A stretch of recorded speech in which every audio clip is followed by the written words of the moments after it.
Hello, my name is Veronica Soria. The year 2020 has posed many challenges in education. COVID-19 has caused many changes in education, which has caught many by surprise. Because of this, traditional learning is changing with the implementation of different teaching strategies. The purpose of this presentation is to provide you strategies on the application of Gagne's 9 events of instruction to a virtual live learning event. Gagne was an influential educational psychologist and theorist in learning and instructional design. He made major contributions to the instructional design and education. His theory was influenced by behavioral and cognitive constructs. However, constructivist activities for the learners can be incorporated, thus providing a very well-rounded environment. Gagne suggested that there are 8 conditions of learning based on stimulus-response learning. Outcomes of this type of learning can be divided into 5 categories of learning outcomes. Aside from the special conditions that will enhance each type of learning, there are 9 events of instructions, which is starting for every type of learning and structural design. So how do you apply the 9 events of instruction for a learner-centered virtual training? Let us begin with number 1, gaining attention, which is your reception. So for a virtual training, you can create a compelling story that will be relevant to the objective, no more than 1 or 2 minutes. Also, you can present some type of hypothetical question or present a scenario, which will captivate the audience.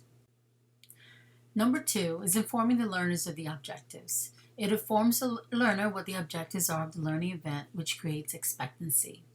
How can you do it in a virtual environment? So you can present it verbally or with a visual, such as an infographic or a video, which tells them the objectives and again, the expectations. Number 3 is stimulating recall of prior learning. And you can do this by giving the learners a pre-test before you begin with the content, which is number 4, where you present the stimulus. Now, when you provide content, you must remember in a virtual environment, you need to chunk it and give them a little bit at a time.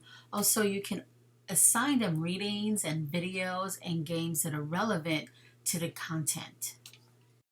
Number 5 is providing learning guidance. So you coach students about different types of strategies to help them learn. So you can do that by providing clear instructions on activities, which is essential in a virtual environment. Also on the functionality of the platform. If they're not comfortable, they're not going to have the confidence. And also emojis to help you identify how they're feeling. Number 6 is eliciting performance.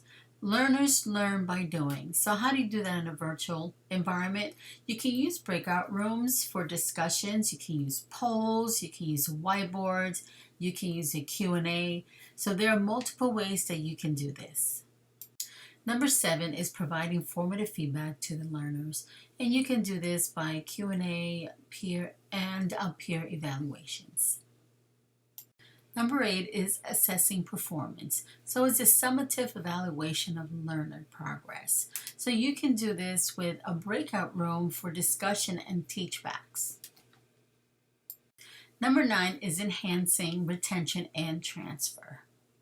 So how do you do this? You can do teachbacks, some role modeling, handouts for the information for them to look over, a checklist, even a workbook which will support the retention and transfer. Keep in mind that the exact form of these events is not something that can be specified in general for all lessons, but rather must be decided for each learning objective.